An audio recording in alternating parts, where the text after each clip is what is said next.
Hi everyone, this is विपुल अग्रवाल, आपका educator. स्वागत करता हूं आपका कॉमर्स एंड फन पर, जहां पर टीचर आपको दिल और दिमाग दोनों से पढ़ाते हैं। तो बच्चों, आज की क्लास में हम लोग स्टार्ट करने वाले हैं हमारा क्लास 11th माइक्रो इकोनॉमिक्स का चैप्टर नंबर 1, जो कि है इंट्रोडक्शन।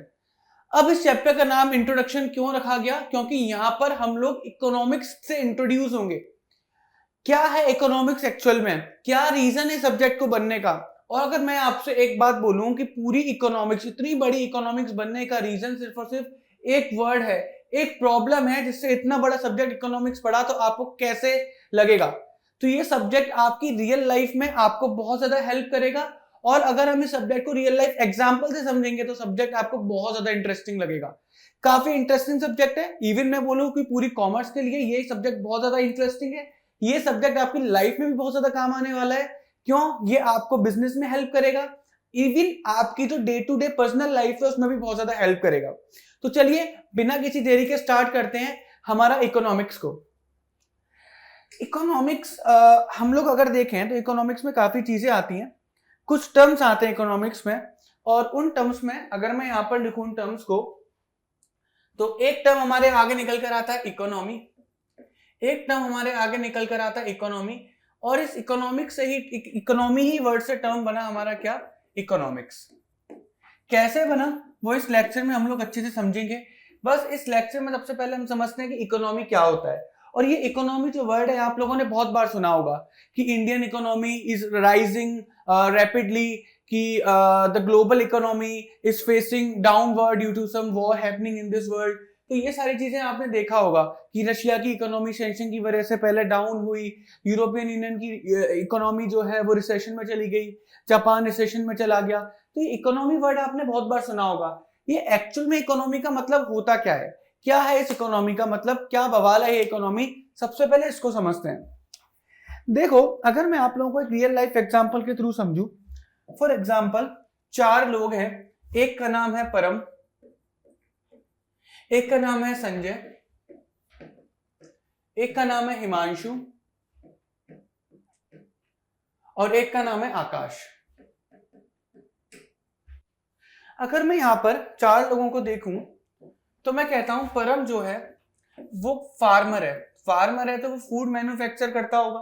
भाई फार्मर क्या करता है? फूड मैन्युफैक्चर करता है। जो कुछ भी हम खाते या पीते हैं वो अल्टीमेटली कहां से निकल कर आता है? फार्म से ही तो आता है। परम फार्मर है तो ये क्या कर रहा है? ये फूड प्रोड्यूस कर रहा है। ये फार्मर है तो ये फूड प्रोड्यूस कर रहा है। संजय क्या है? संजय एक डॉक्टर है, तो संजय डॉक्टर है तो ये हेल्थ सर्विसेज प्रोड्यूस कर रहा है, हेल्थ सर्विसेज। हिमांशु, हिमांशु मैं कहता हूं एक क्लोथ मैन्युफैक्चरर है। क्लोथ मैन्युफैक्चरर कपड़े बनाता है, क्लोथ मैन्युफैक्चरर है, कपड़े बनाता है। और ये क्या बनाता है? क्लोथ बनाता है। ये क्लोथ मार्केट में सप्लाई करता है। इधर आकाश, आकाश क्या है? आकाश मान के चलो एक टीचर है जो मार्केट में एजुकेशन को सप्लाई करता है। ये अभी मान लेते हैं हम लोग। अभी आप एक जादू देखोगे, अभी आप देखोगे कि इकोनॉमी बनती कैसे है, क्या होता है इकोनॉमी के अंदर, वो सारी चीजें आप अभी देखने वाले हो। मैं कहता हूं परम जब फूड बनाता है तो ये फूड सप्लाई किससे करता होगा? अभी आप समझ लो कि ये 4 लोग ही हैं पूरी दुनिया में, ये 4 लोग हैं बस। अभी बस अब आप इतना समझ लो और सारी चीजें आपको ऐसे बिल्कुल ऐसे समझ में आ जाएंगी बच्चों। बस अभी आप मान लो कि ये 4 लोग ही दुनिया में हैं, इनके अलावा कोई भी लोग नहीं है। तो परम जब फूड बनाएगा तो फूड देगा किस किस को? फूड वो संजय को बेचेगा, फूड वो हिमांशु को बेचेगा, फूड वो आकाश को भी बेचेगा। हाँ या ना? और इसके बदले में, और इसके बदले में इन लोगों से क्या मिलेगा? पैसा मिलेगा। इसके बदले में क्या होगा? इन्हें पैसा मिलेगा परम को।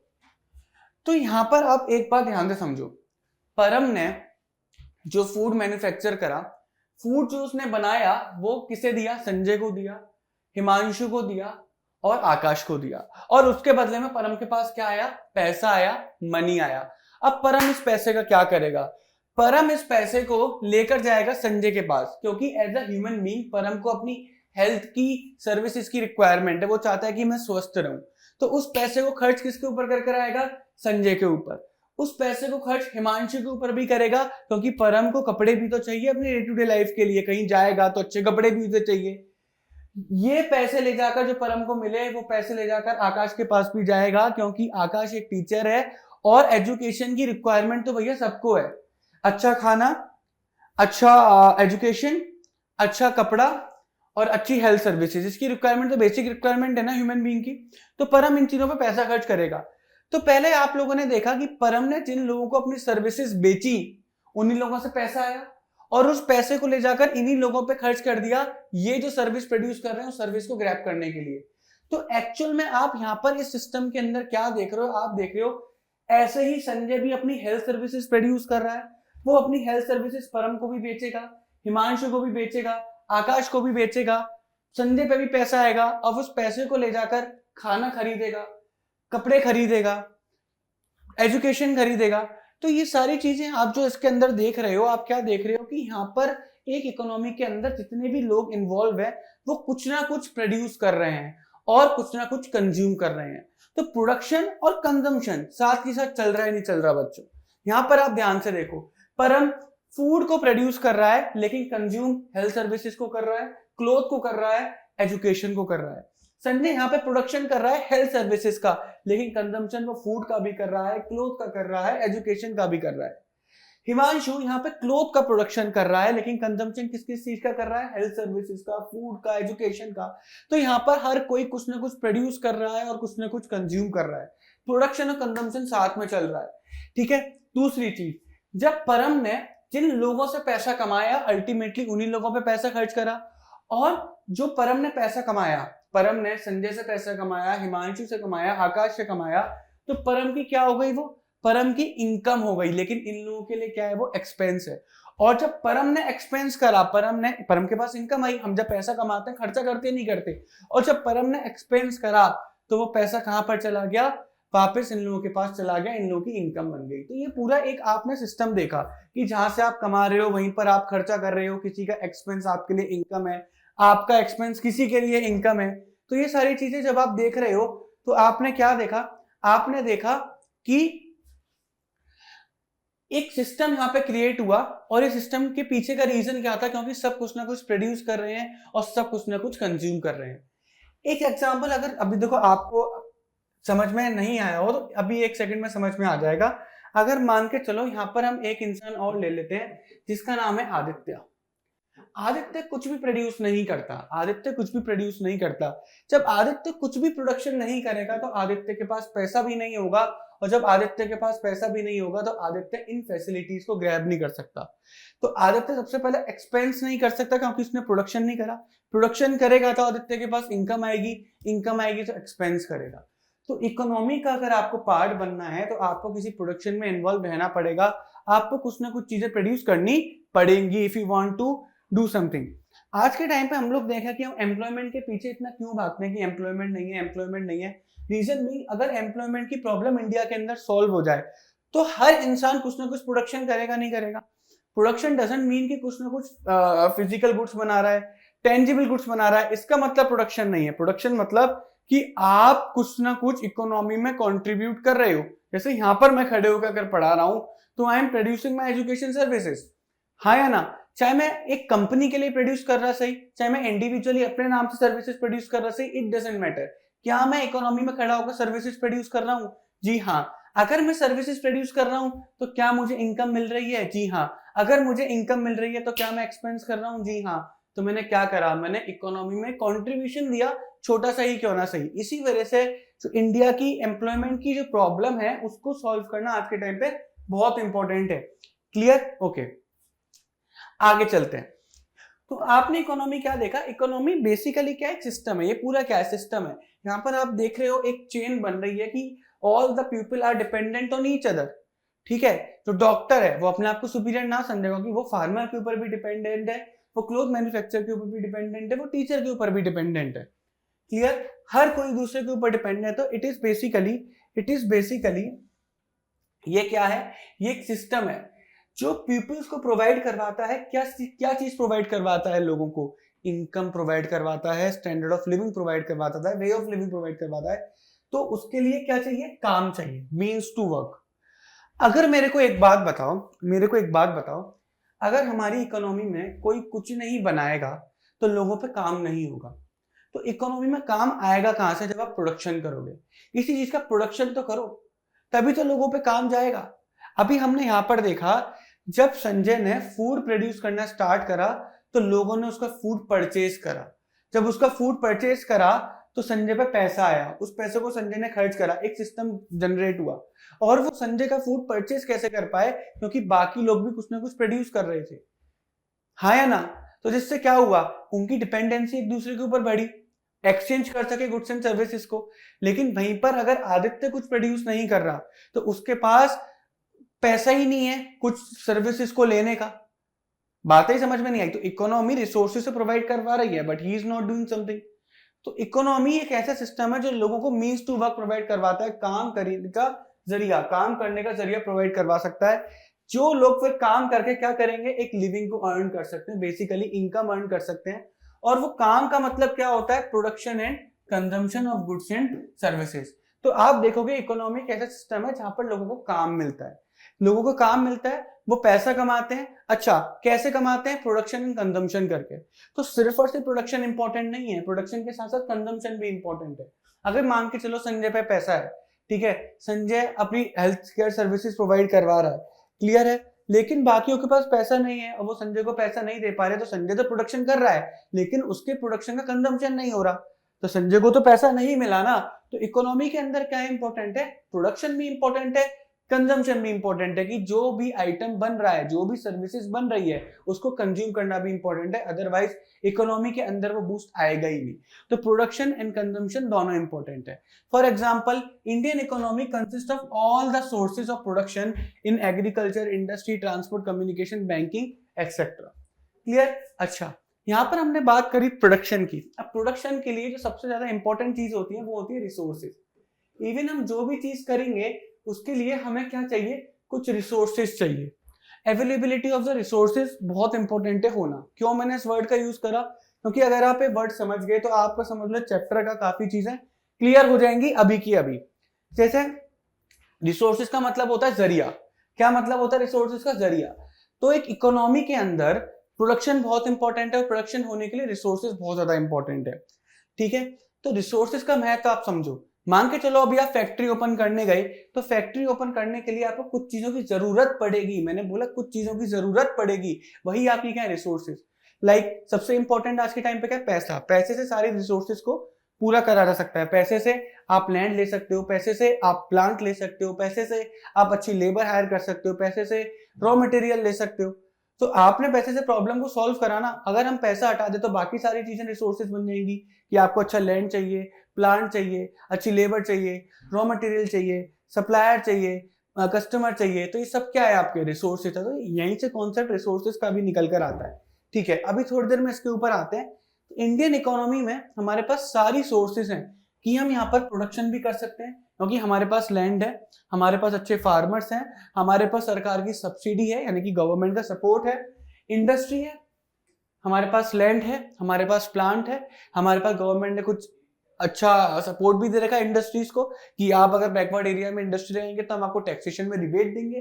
ट्रांसपोर्टेशन सिस्टम, हमारी रोड्स बेटर हो रही हैं, अच्छी रोड्स जब होती हैं तो रिसोर्सेज अच्छे हुए तो हम ट्रांसपोर्ट के बिजनेस में एंटर कर सकते हैं, ट्रांसपोर्टेशन बेटर हो सकता है, रेलवेज बेटर हो रहे हैं, एयरवेज बेटर हो रहे हैं, कनेक्टिविटी इंक्रीज हो रही है, कम्युनिकेशन। आपने देखा कि जियो है, एयरटेल है, लास्ट ईयर इंडिया में, लास्ट कुछ सालों में देखे तो इंडिया में इंटरनेट कितना ज्यादा वायरल हो चुका, और इंटरनेट की वजह से ही कुछ ऑनलाइन इंडस्ट्रीज ग्रो करी है नई नई, जिसने एक टाइम पर सोचा भी नहीं था कि इंडस्ट्री इतनी ग्रो करेंगी। बैंकिंग, इंडिया का बैंकिंग सेक्टर भी स्ट्रांग हो रहा है। तो ये सब क्या है? ये इकोनॉमी का पार्ट है। और ये सारी चीजें ग्रो क्यों कर रही है? क्योंकि इनके पास क्या है? सोर्सेज हैं। क्या है? सोर्सेज हैं। सोर्सेज मतलब कि अगर ये कुछ प्रोडक्शन करेंगे तो कंजम्पशन करने वाले भी बैठे हुए हैं। अच्छा, इसका एक एग्जांपल समझो कि मान के चलो मैं पढ़ाता हूँ, ठीक है, हम अपने पेड बैचेस में पढ़ाते हैं, हजारों बच्चे हमारे पास आते हैं, मैं एज अ टीचर पढ़ाता हूँ, वहां से मेरे को पैसा मिलता है। तो एक बार बताओ, एज अ टीचर मैं सर्विसेज हो सकता है किसी डॉक्टर के बेटे को भी दे रहा हूँ, किसी फार्मर के बेटे को भी दे रहा हूँ, किसी कपड़े वाले बेटे को भी दे रहा हूँ, और उनसे पैसा कमा रहा हूँ, और फिर मार्केट में ले जाकर इन्हीं पैसे को वापस से खर्च कर देता हूँ कि कपड़े खरीदने हैं। तो जहां से पैसा मिला, कपड़े वाले से पैसा मिला, कपड़े वाले पे ही पैसे खर्च कर दिए। तो ये सब सिस्टम चलता है और हमें पता नहीं लगता क्योंकि इतने बड़े स्केल पे चलता है। इसी वजह से वो एग्जांपल मैंने बहुत छोटे स्केल पे आपको समझाया था। क्या क्या एक्टिविटी इकोनॉमी के अंदर इन्वॉल्व रहती है? प्रोडक्शन इन्वॉल्व रहता है, कंजम्पशन इन्वॉल्व रहता है, ये तो आप समझ गए। थर्ड है इन्वेस्टमेंट और कैपिटल फॉर्मेशन। भाई आपको एक बात बताओ, लॉन्ग टर्म के लिए आप यही जो आप प्रोडक्शन या फिर जो कंजम्पशन कर रहे हो, हम प्रोडक्शन के ऊपर चलते हैं, जो हम प्रोडक्शन कर रहे हैं इकोनॉमी के अंदर, क्या प्रोडक्शन हमेशा उसी लेवल का रहेगा? नहीं, प्रोडक्शन इंक्रीज भी तो होगा। और प्रोडक्शन इंक्रीज करने के लिए इन्वेस्टमेंट चाहिए कि नए रोड्स बनाने हैं, नई बिल्डिंग्स बनानी है, नया प्लांट सेटअप करना है। क्लियर है? तो इन्वेस्टमेंट और कैपिटल फॉर्मेशन भी इंपॉर्टेंट है ताकि एक इकोनॉमी उसी स्टेज में ना रहे, इकोनॉमी ग्रो कर सके। अभी यहाँ पे 4 लोग, हमारे एग्जांपल में 4 लोग कमा रहे थे, 4 लोग कंज्यूम कर रहे थे, लेकिन अगर हम इन्वेस्टमेंट करेंगे, कैपिटल फॉर्मेशन करेंगे, तो वो 4 लोग 400 लोग भी हो सकते हैं, 4000 भी हो सकते हैं, 4 लाख भी हो सकते हैं। क्यों? क्योंकि इन्वेस्टमेंट करा, ग्रोथ हुई। तो ग्रोथ भी तो इंपॉर्टेंट है, ग्रोथ ऑफ इकोनॉमी भी इंपॉर्टेंट है, एंड ये ग्रोथ प्रोवाइड करवाता है। नेक्स्ट हम बढ़ते हैं कि भाई इकोनॉमी होती कितने टाइप्स की है। मेनली 3 टाइप्स की इकोनॉमी होती है, 3 तरीके के सिस्टम होते हैं, और ये आपने कहीं ना कहीं पहले पढ़ भी रखा होगा। पहला सिस्टम होता है, इसे हम बोलते हैं मार्केट इकोनॉमी, मार्केट या फिर कैपिटलिस्ट इकोनॉमी, मार्केट या फिर कैपिटलिस्ट इकोनॉमी। सेकंड होता है हमारे पास centrally planned economy, centrally planned economy. Third होता है हमारे पास मिक्स्ड इकोनॉमी। एक एक करके इनको समझते हैं, एक एक करके इनको समझते हैं कि क्या होती है कैपिटलिस्ट इकोनॉमी, क्या होती है सेंट्रली प्लान्ड इकोनॉमी, और क्या होती है हमारी मिक्स्ड इकोनॉमी। आ जाओ। Market economy refers to the economy in which the means of production are owned, controlled and operated, OCO, आप इसे फुल शॉर्ट फॉर्म से याद कर सकते हैं, OCO, by the private sector। Sir कुछ भी समझ में नहीं आया, क्या मतलब है मीन्स ऑफ प्रोडक्शन का, क्या मतलब है ओन, कंट्रोल एंड ऑपरेटेड का, क्या मतलब है प्राइवेट सेक्टर का? समझते हैं। सबसे पहले सेक्टर को समझते हैं, सेक्टर को समझते हैं।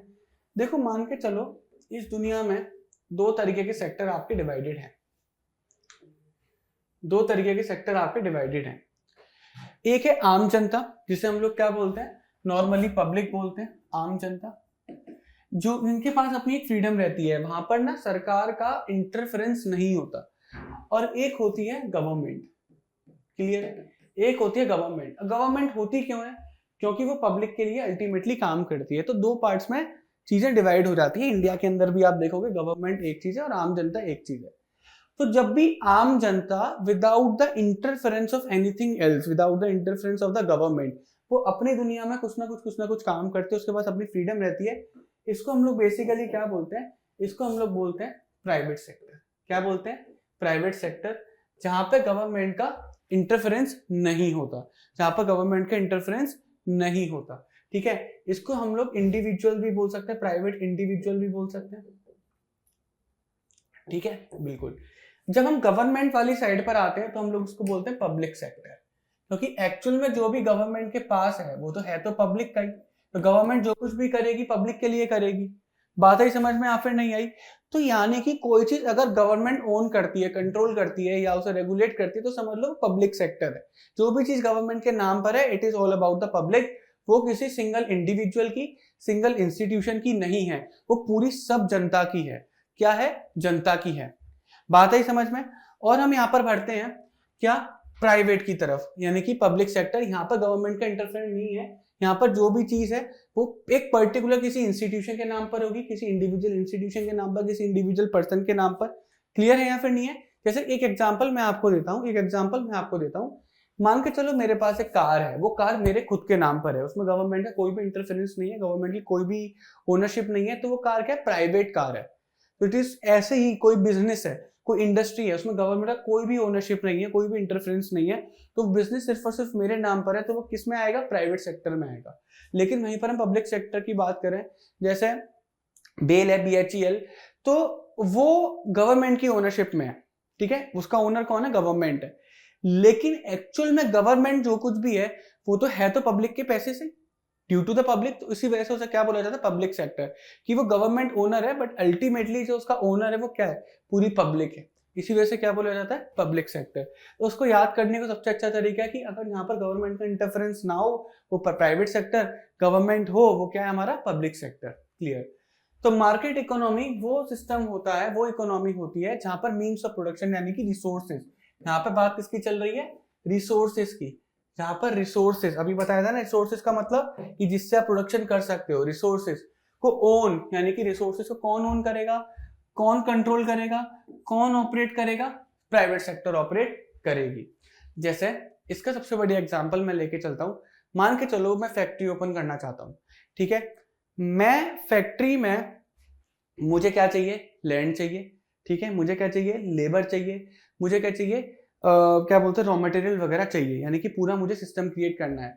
उस सिस्टम के अंदर यार लैंड किसके नाम पर है, मेरे नाम पर ना, सारी रिसोर्सेस किसके नाम पर है, मेरे नाम पर है, तो मैं उन्हें क्या करके बैठा हूं, ओन करके बैठा हूं, मैं क्या करके बैठा हूं, ओन करके बैठा हूं, उसमें गवर्नमेंट का ओनरशिप नहीं है। साथ ही साथ उन्हें कंट्रोल भी कौन कर रहा है, मैं कंट्रोल कर रहा हूं, ठीक है, मुझे रॉ मटेरियल चाहिए तो मैं रॉ मटेरियल परचेज कर सकता हूं without the interference of the government, control भी मैं कर सकता हूं, कितना कितना डिमांड है, कितना सप्लाई है, मुझे कितना बनाना है, किस रेट पे बनाना है, किस रेट पे खरीदना है, कितना खरीदना है, ये भी चीज मेरे हाथ में है, और ऑपरेट भी क्या है, ऑपरेट भी मैं कर रहा हूं, ठीक है।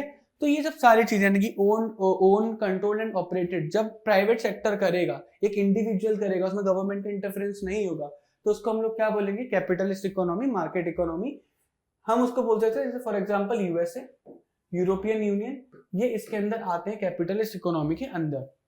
अच्छा, कैपिटलिस्ट इकोनॉमी का क्या एक्चुअल में कैपिटलिस्ट इकोनॉमी होती है, मैं बोलूंगा नहीं, ऐसी कोई भी इकोनॉमी नहीं है जहां पर गवर्नमेंट बिल्कुल भी इंटरफेयर ना करती हो, जहां पर गवर्नमेंट का कोई भी रोल ना हो, ऐसी कोई भी इकोनॉमी नहीं है ना, ऐसी कोई भी इकोनॉमी है जहां पर सिर्फ और सिर्फ गवर्नमेंट का रोल है, एक आध को छोड़कर, ठीक है। तो एक्सट्रीम कैपिटलिस्ट इकोनॉमी में यूएसए और यूरोपियन यूनियन में थोड़ा सा गवर्नमेंट का रोल होता है बट कम होता है बाकी कंट्रीज के मुकाबले। तो यहाँ पर क्योंकि रोल गवर्नमेंट का कम है, प्राइवेट सेक्टर का रोल ज्यादा है, तो इस वजह से कैपिटलिस्ट इकोनॉमी शेडी में रखा गया है। आ जाओ, तो जितने भी मीन्स ऑफ प्रोडक्शन होंगे वो प्राइवेट सेक्टर के अंदर आते हैं।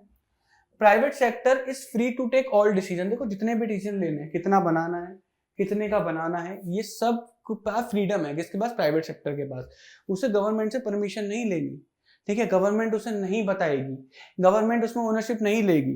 क्लियर है, तो सारे डिसीजन लेने की जो फ्रीडम है, कितना बनाना है, कितना कंज्यूम करना है, कितना इन्वेस्ट करना है, कहां पर इन्वेस्ट करना है, तब आप ये चीज इंडिपेंडेंटली कर सको, तो ये किसमें आता है, प्राइवेट सेक्टर में आता है। There exist stiff competition among different private firms, और क्योंकि देखो गवर्नमेंट का इंटरफेरेंस नहीं है, फ्रीडम है, तो कोई भी एंटर कर सकता है मार्केट के अंदर। जैसे कि एग्जांपल मैं आपको देना चाहता हूं कि डिफेंस इंडस्ट्री, आप एक डिफेंस इंडस्ट्री मान के चलो, डिफेंस इंडस्ट्री के अंदर रेस्ट्रिक्शंस हैं कि भाई गवर्नमेंट डिसाइड करेगी कौन डिफेंस के आइटम बनाएगा, गवर्नमेंट से परमिशन लेनी पड़ेगी। लेकिन वहीं पर अगर मान के चलो मुझे शूज बनाने, मैं शूज बना रहा हूँ, तो क्या वहां पर भी गवर्नमेंट से परमिशन लेनी पड़ेगी? कोई भी जिस टाइम पर भी चाहे उस टाइम पे शूज बनाना क्या कर सकता है, स्टार्ट कर सकता है, टी शर्ट शर्ट्स बनाना स्टार्ट कर सकता है। तुम्हें रॉ मटेरियल की जरूरत है, you are free to use raw material. तुम्हें लैंड लेबर की जरूरत है, you are free to use raw material. तो जितने भी आपने डिसीजंस वगैरह यहाँ पर देखे, तो वो इंडिपेंडेंट थे। क्योंकि डिसीजंस इंडिपेंडेंट थे, कोई भी मार्केट में किसी भी टाइम पर एंटर कर सकता है, तो यहाँ पर आपको क्या देखने को मिलता है, कंपटीशन देखने को मिलता है। अगर यहीं पर गवर्नमेंट ये बोलती कि नहीं, टी शर्ट कोई भी इंडिविजुअल नहीं बनाएगा, कोई भी कंपनी टी शर्ट नहीं बनाएगी, टी शर्ट गवर्नमेंट बनाएगी, गवर्नमेंट ही डिसाइड करेगी कि लोगों को किस तरीके से टी शर्ट पहननी है, गवर्नमेंट डिसाइड करेगी कि जीन्स या पैंट किस तरीके की पहननी है, तो वहां पर क्योंकि गवर्नमेंट के हाथ में कंट्रोल है, तो प्राइवेट सेक्टर एंटर ही नहीं कर सकता, तो कंपटीशन आपको नहीं मिलेगा। तो कंपटीशन मिला क्यों? क्योंकि freedom to enter and freedom to exit है, तो कंपटीशन काफी ज्यादा देखने को मिलता है कैपिटलिस्ट इकोनॉमी के अंदर। All the decision are generally guided by the profit motive, और यहाँ पर जितने भी डिसीजन होते हैं प्रॉफिट मोटिव के लिए होते हैं, क्योंकि अगेन गवर्नमेंट का इंटरवेंशन नहीं है, गवर्नमेंट का इंटरफेयर नहीं है। गवर्नमेंट जनता के बारे में सोचेगी, एक आम नागरिक कोई भी इंडिविजुअल है वो जनता के बारे में नहीं सोचेगा, भाई उसको अपने प्रॉफिट से मतलब है। कल को मैं ही बिजनेस क्यों ना स्टार्ट करूं, मेरा भी मोटिव यही रहेगा कि भैया मेरे पास प्रॉफिट आना चाहिए। क्लियर है नहीं क्लियर है? मैं इस प्रॉफिट को जनता के अंदर डिवाइड नहीं करूंगा जब तक उनका ओनरशिप मेरे बिजनेस में नहीं रहेगा। The government does not interfere in any economic activity, कोई सी भी इकोनॉमिक एक्टिविटी के अंदर गवर्नमेंट जो है वो इंटरफेयर नहीं करती। तो यहाँ पर क्या होता है, फ्रीडम होता है, जो आपको जितना भी रिसोर्सेज चाहिए आप उसे ओन कर सकते हो अपने रिगार्ड, आप डिसाइड करो कि आपको क्या ओन करना है, आप यहाँ ओन कर सकते हो, आप कंट्रोल कर सकते हो ओन करी हुई चीज को, आप ऑपरेट कर सकते हो और गवर्नमेंट उसके अंदर इंटरफेयर नहीं करेगी, गवर्नमेंट उसके अंदर इंटरफेयर नहीं करेगी। हम बढ़ते हैं सेंट्रली प्लान्ड इकोनॉमी की तरफ। यहाँ पर इंडिविजुअल का कोई भी रोल नहीं है, यानी कि प्राइवेट सेक्टर का कोई भी रोल नहीं है, सिर्फ और सिर्फ गवर्नमेंट डिसाइड करेगी क्या बनना है, कितना बनना है, कितने का बिकेगा, क्लियर है, कौन क्या पहनेगा, कैसे रहेगा। फ्रीडम कम रहती है प्रोडक्शन एंड कंजम्पशन पर, तो प्रोडक्शन एंड कंजम्पशन दोनों चीजें कौन डिसाइड करेगी, गवर्नमेंट। तो centrally planned economy refers to an economy in which the means of production are owned, क्या own, control and operated by, कौन ऑपरेट करता है, गवर्नमेंट ऑपरेट करती है। क्लियर है, गवर्नमेंट डिसाइड करेगी, गवर्नमेंट के हाथ में सारे रिसोर्सेज होंगे, सब कुछ गवर्नमेंट के हाथ में होगा, गवर्नमेंट विल डिसाइड क्या होना है क्या नहीं होना, ठीक है। तो जब रिसोर्सेज गवर्नमेंट के हाथ में होंगे तो गवर्नमेंट ही ओन कर रही होगी, वही कंट्रोल भी करेगी, वही ऑपरेट भी करेगी, वही ओसीओ करेगी, ओ से ऑपरेट, सी से कंट्रोल, ओ से ओन्ड। फीचर्स क्या है सेंट्रली प्लान्ड इकोनॉमी के, all the means of production को ओन कौन करता है, गवर्नमेंट ओन करती है।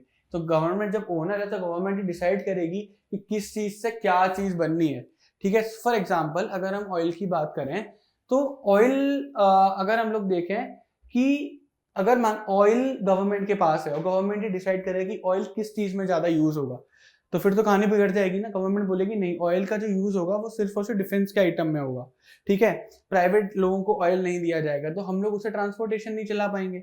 गवर्नमेंट बोलेगी कि जितनी भी कपड़े वगैरह बनेंगे वो गवर्नमेंट बनाएगी, ठीक है, वो प्राइवेट सेक्टर के हाथ में हम लोग नहीं प्रोवाइड करवाएंगे, क्लियर है। जितने भी इंडस्ट्री वगैरह चलेंगी वो सारी गवर्नमेंट ओन इंडस्ट्री होंगी।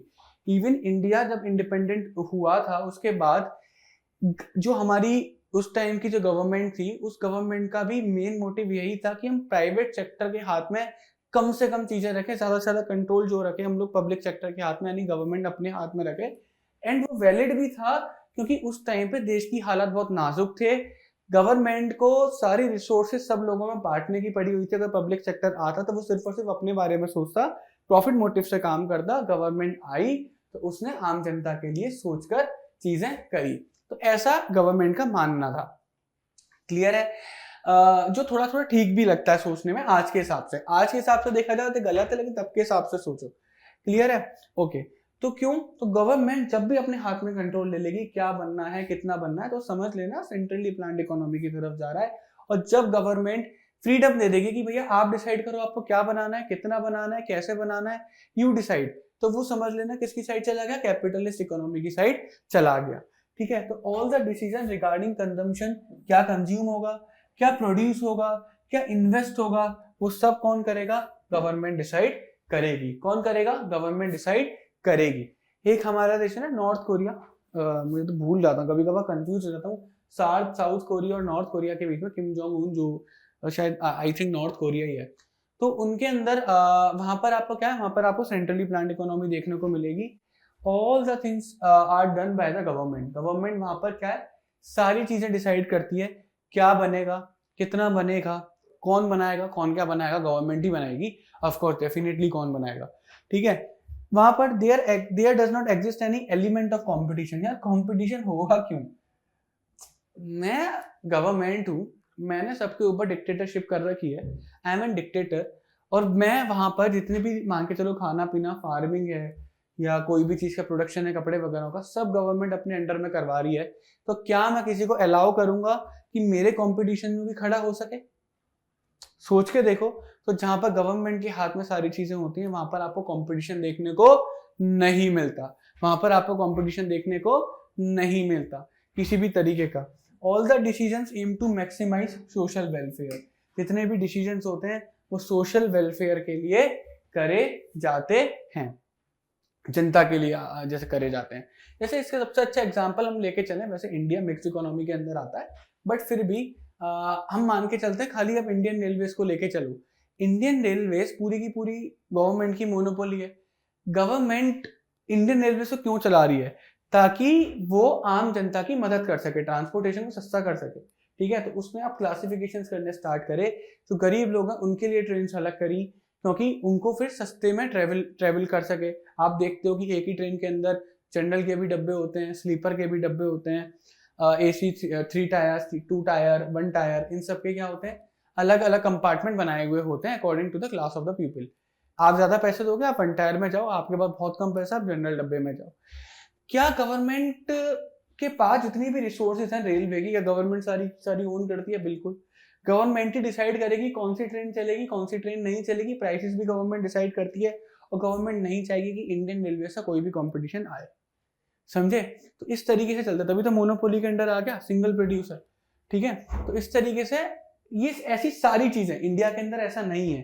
तो कुछ चीजें गवर्नमेंट होल्ड करके बैठी है, कुछ चीजें प्राइवेट सेक्टर, इसी वजह से मिक्स बोला गया है। लेकिन अगर हम लोग सारी ऐसी चीजें, सारे ट्रांसपोर्टेशन सिस्टम, सारे एग्रीकल्चर, सारा वो कपड़ा, हेल्थ, एजुकेशन, सारी चीजें अगर गवर्नमेंट के हाथ में हो जाएंगी, तो वहां पर क्या होगा, उस जगह पर आप लोगों को ये देखने को मिलेगा कि प्राइवेट सेक्टर का सारा जो है वजूद वो खत्म हो जाएगा। कंपटीशन आपको देखने को मिलेगा नहीं, क्योंकि एक ही चीज आपको दिखेगी, गवर्नमेंट। नेक्स्ट पढ़ते हैं मिक्स्ड इकोनॉमी। मिक्स्ड इकोनॉमी में क्या है, जहां पर पब्लिक सेक्टर यानी कि गवर्नमेंट और प्राइवेट सेक्टर यानी कि एक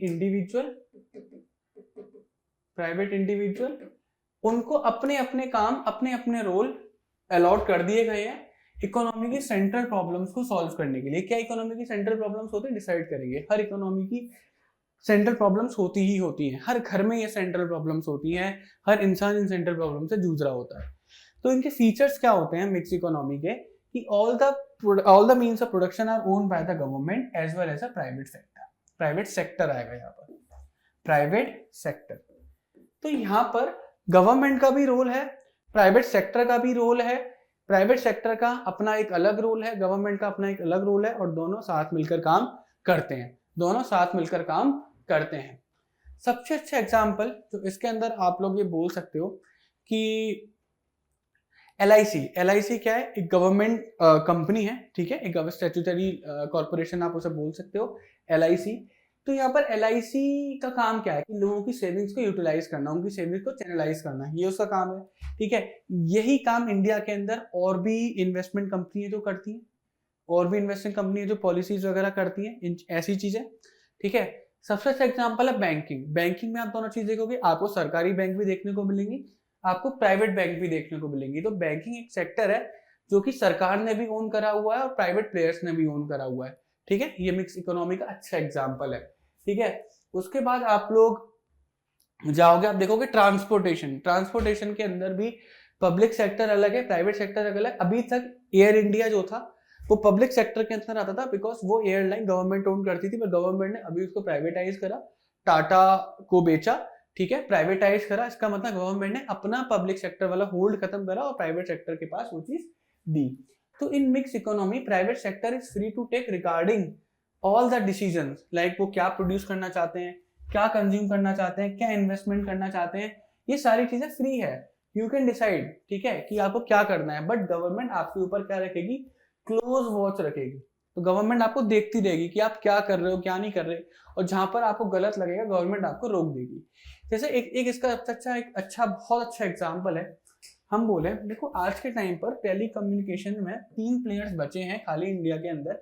एक है एयरटेल, एक है जियो, और तीसरा है हमारा VI तो है नहीं है, एक ही बात है, बहुत छोटा प्लेयर बचा हुआ है। तो मेनली जो 2 बड़े प्लेयर बचे हैं वो एयरटेल और जियो बचे हैं।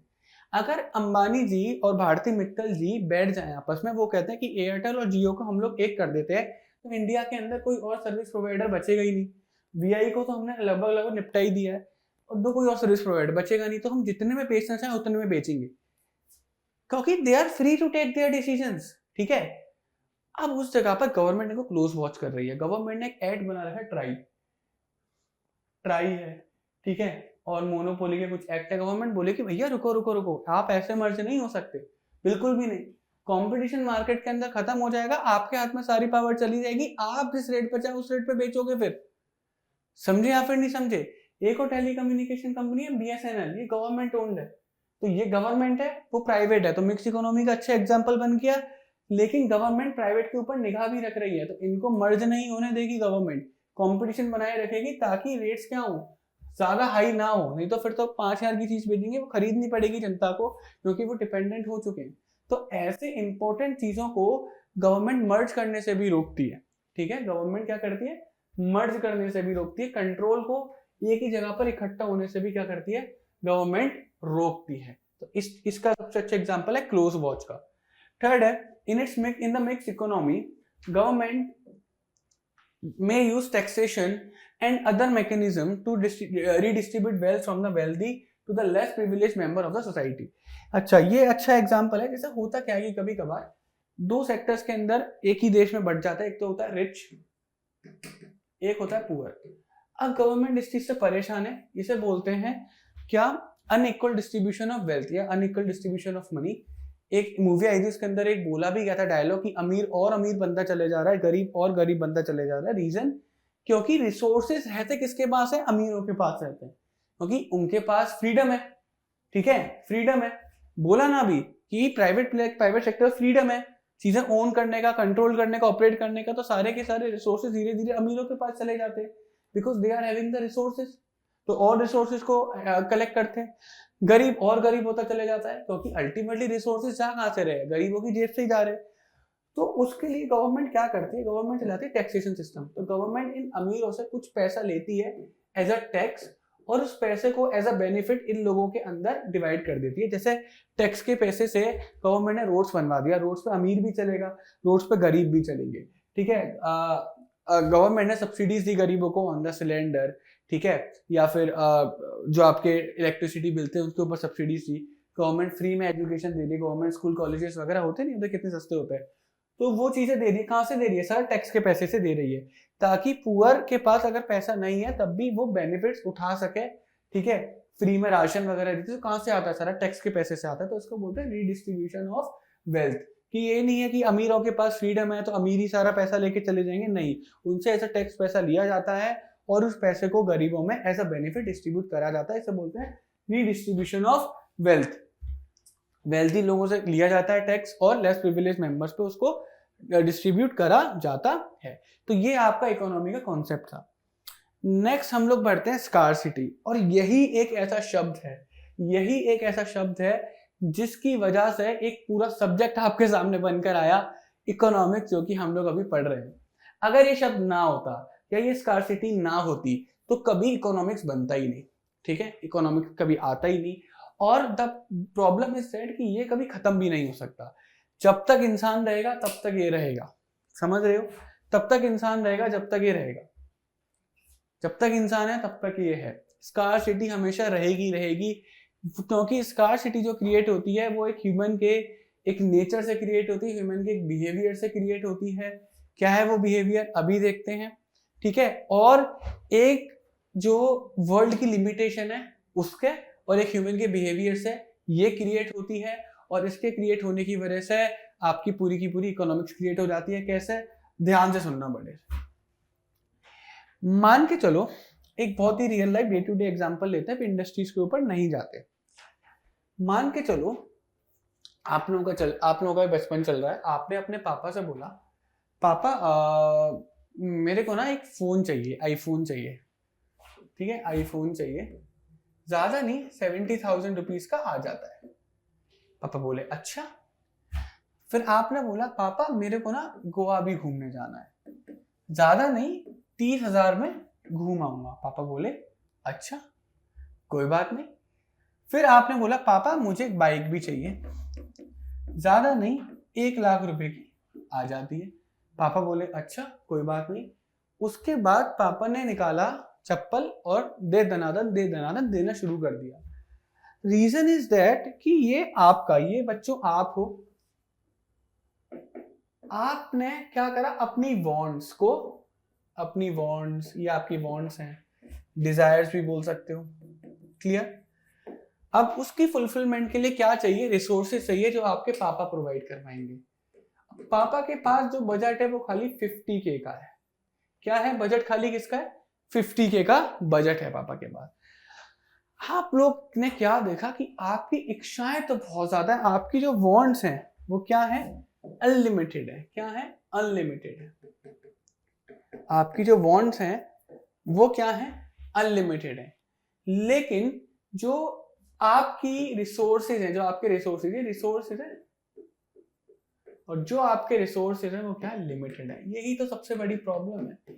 Human wants are unlimited. हम इंसान इतने ज्यादा बदतमीज हैं कि हमारी एक इच्छा पूरी होती है, हम दूसरी इच्छा के पीछे चालू हो जाते हैं। हम कभी कम में खुश रह ही नहीं सकते। ये प्रॉब्लम है या नहीं है हमारे साथ, बिल्कुल। लेकिन जो हमारी इच्छाओं को पूरी करने का जरिया है वो हमेशा क्या रहेगा, लिमिटेड रहेगा। क्या रहेगा, लिमिटेड रहेगा। जेब में पड़ा है 1 लाख रुपए, सपने हमेशा हम 10 लाख के देखेंगे, ठीक है। अब हमारे आगे प्रॉब्लम क्रिएट हो गई कि भैया 1 लाख से 10 लाख के सपने कैसे पूरे करे जाएंगे। ये होता है नहीं होता। इवन ये इन चीजों में नहीं होता, सारी इंडस्ट्रीज के अंदर होता है। तो यहाँ पर आपने क्या देखने को मिला कि जो आपके रिसोर्सेज हैं वो क्या है, लिमिटेड है, और आपके जो वांट्स हैं, आपकी जो डिजायर्स हैं वो क्या है, अनलिमिटेड है। और ये ऐसा एक के साथ नहीं, ये ऐसा सबके साथ होगा, हर किसी के घर में होगा। आपका भी मन करेगा कि हम अपने घर में एसी लगवाएं, सोफा लगवाएं, हम अपने घर में गाड़ी लें, बाइक लें, अपने घर को इतना बड़ा बनाए। तो आपकी वांट्स बहुत ज्यादा अनलिमिटेड है। लेकिन फिर आप अपना बजट देखते हो तो आपका बजट आपकी वांट से हमेशा आपको छोटा मिलेगा, ठीक है। तो आपने क्या देखा कि आपके रिसोर्सेज हमेशा लिमिटेड रहे लेकिन आपकी वांट्स हमेशा अनलिमिटेड रहे।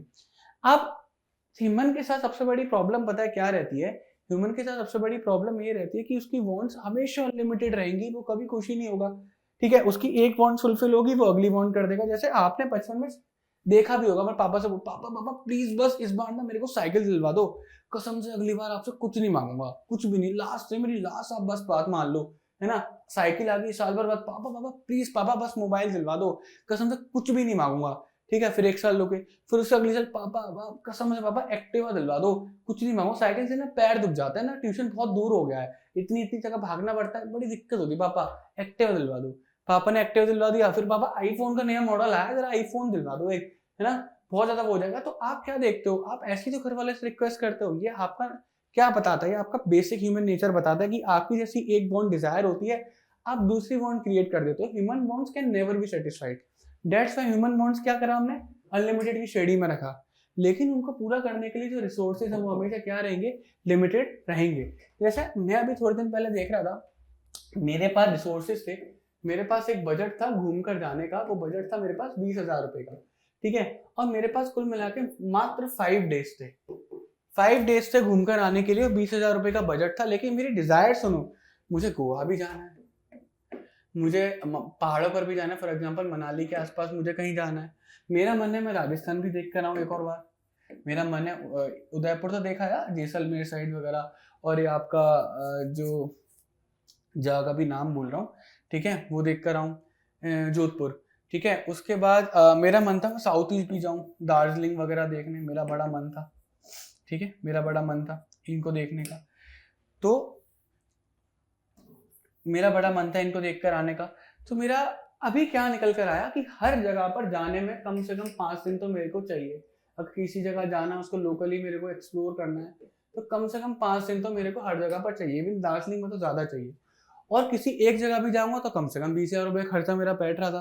तो मेरे आगे बहुत बड़ी प्रॉब्लम क्रिएट हुई यार। देखिए मैं एक शायद इतनी मैं जबकि इकोनॉमिक्स का टीचर हूँ, ये चीज मेरे को बहुत पहले से पता, मैंने बहुत अच्छे से रियलाइज भी करी कि यार मैं इतनी सारी जगह जाना चाहता हूँ, मेरे पास रिसोर्सेज देखो कितने कम है, पैसे की तो बात ही नहीं है, मेरे पास टाइम भी तो नहीं है। तो it's not all about the money always, कि हमेशा रिसोर्सेज मतलब पैसा नहीं, रिसोर्सेज कभी कभार टाइम भी होता है। कोई भी चीज जिस मैं घूमने जाऊंगा मेरा पैसा नहीं लगेगा, मेरा वहां पर टाइम भी लगेगा, एनर्जी भी लगेगी। बात समझे या फिर नहीं समझे। तो वही चीज, सब सारी चीजें मेरे पास क्या है, लिमिटेड है, लेकिन मेरी वांट्स हमेशा क्या है, अनलिमिटेड है। मैं राजस्थान घूमकर आ चुका हूँ, नहीं मेरे को देखो दोबारा जाना है, मनाली हो जा चुका हूँ दोबारा जाना है, गोवा दार्जिलिंग नहीं गया तो वो भी इच्छाएं मन में है। तो इच्छा तो कभी बेटा रुक ही नहीं सकती ना किसी भी चीज की, हमेशा मन के अंदर रहेंगी, हमेशा रहेंगी, कपड़ों में हमेशा रहेंगी, गाड़ी में बाइक्स में हमेशा रहेंगी, हम लोग कभी रुक ही नहीं सकते। लेडीजों में देखा कि ज्वेलरी की हमेशा उनकी जो वांट्स रहती है वो अनलिमिटेड रहती है, लेकिन हमेशा रिसोर्सेज आपको क्या मिलेंगे, लिमिटेड मिलेंगे। और इसी की वजह से क्या हो जाती है, आपको ना स्कार्स फील होता है, कमी कमी फील होती है कि लाइफ के अंदर कमी है, लाइफ के अंदर कमी है, ये नहीं है, वो नहीं है, फलाना ठिकाना। तो तभी तो बड़े बुजुर्ग बोलते हैं, ठीक है, love what you have, grace what you have, ठीक है, जो है उसके ऊपर उसको संभालो, नई चीजों के पीछे मत भागो। और हमारा इंसान because the wants are unlimited, हम हमेशा नई चीजों को फुलफिल करने के लिए उसके पीछे भागते हैं। तो यहाँ पर हमने क्या सीखा कि हमारी जो वांट्स हैं वो क्या है, अनलिमिटेड है, लेकिन जो हमारी रिसोर्सेज हैं उनको पूरे करने के जो जरिए हैं रिसोर्सेज, वो क्या है, लिमिटेड। और इसकी वजह से ही हमें अपनी जिंदगी में क्या दिखाई देती है बच्चों, कुछ कमी दिखाई देती है। क्या दिखाई देती है, कुछ कमी, है ना, एम्प्टीनेस हमें पता लगाई देती है। उसी एम्प्टीनेस को हम लोग क्या बोलते हैं, स्कार्सिटी बोलते हैं। क्या बोलते हैं, उसी एम्प्टीनेस को हम लोग बोलते हैं स्कार्सिटी। क्लियर है, नहीं क्लियर है, कोई प्रॉब्लम? जिसके पास पैसा है उसके पास दोस्त नहीं है, किसी के पास दोस्त हैं उसके पास पैसा नहीं है, किसी के पास पैसा और दोस्त दोनों हैं तो उसके पास गर्लफ्रेंड नहीं है। समझे या फिर नहीं समझे, है ना। हम पढ़ाई से परेशान है, लेकिन मैं किसी को देखता हूँ जो मुझे रेड लाइट्स वगैरह में मिलता है, मैंने कि यार हम पढ़ाई से परेशान है, हम इस जॉब से परेशान है, लेकिन एक के पास जॉब नहीं है तो वो उस बात से परेशान है, एक के पास पढ़ाई नहीं है तो उस बात से परेशान है। तो हम लोग, मैं क्या देख रहा हूँ लाइफ के अंदर, मैं देख रहा हूँ कि जो चीज मेरे को चाहिए वो दूसरे के पास है, लेकिन खुश वो भी नहीं है। समझ रहे हो? तो हर इंसान स्कार्सिटी की प्रॉब्लम से जूझ रहा है, और जो इस बात को समझ गया कि भाई scarcity can never be fulfilled, वो लाइफ के अंदर जो है उसी में खुश हो जाएगा और बहुत ज्यादा खुश रहेगा, उसको लाइफ में बहुत ज्यादा खुशी देखने को मिलेगी। क्लियर?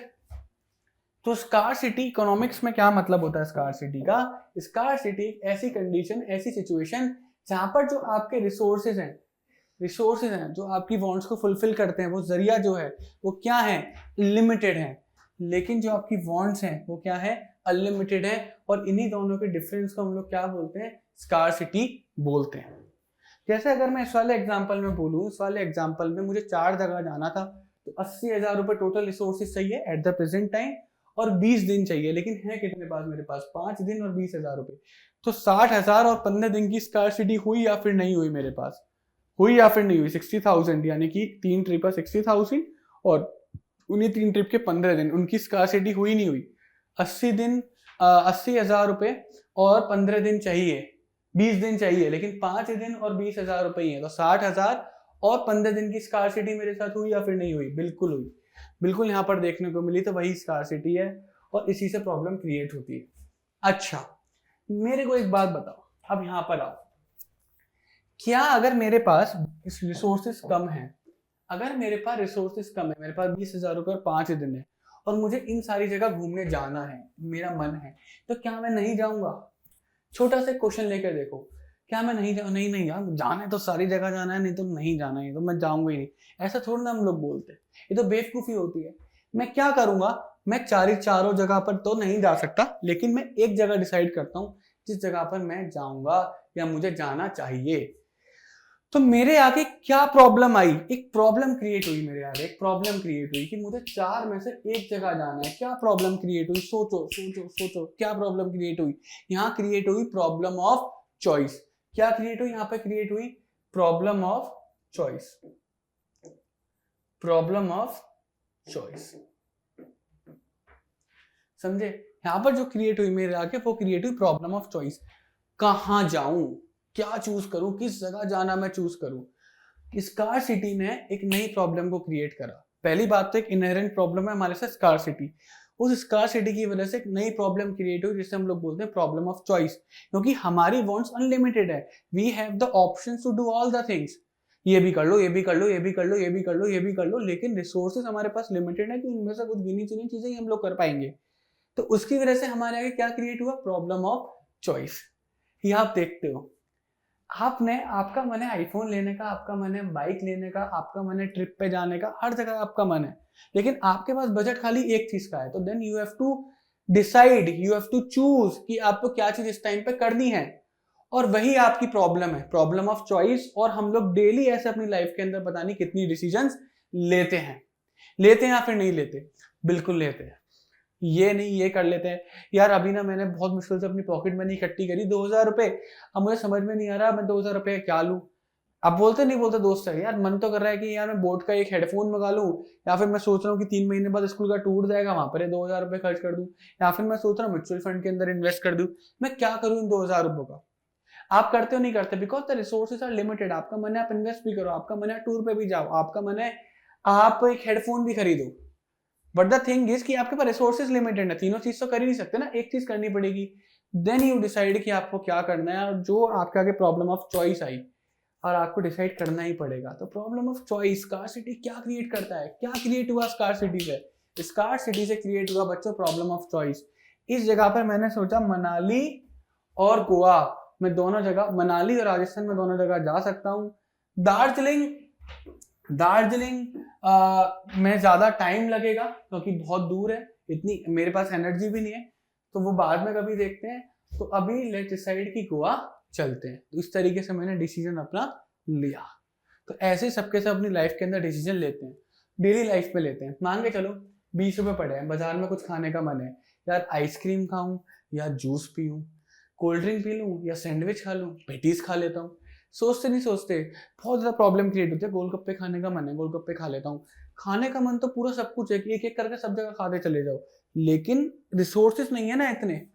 क्लियर है नहीं क्लियर है? और उस जगह पर आपको क्या करना पड़ता है? Problem of choice. फिर आप अपना दिमाग चलाते हो, यार गोलगप्पे तो अभी खाए थे, आइसक्रीम तो कल ही खाई है, जूस तो मम्मी घर पे भी बना देती है, ठीक है, पेटीज नहीं बन सकती घर पे, पेटीज खा लेता हूँ। सोचते नहीं सोचते आप ऐसे कुछ डिसीजन लेते हो नहीं लेते? तो वही जो प्रॉब्लम ऑफ चॉइस के लिए आपने डिसीजन लिया ना, स्कार्सिटी से जो क्रिएट हुआ। स्कार्सिटी नहीं होती तो आपका दिमाग चलता ही नहीं, फिर तो आप सब खा लेते, आपको सोचने की जरूरत नहीं पड़ती।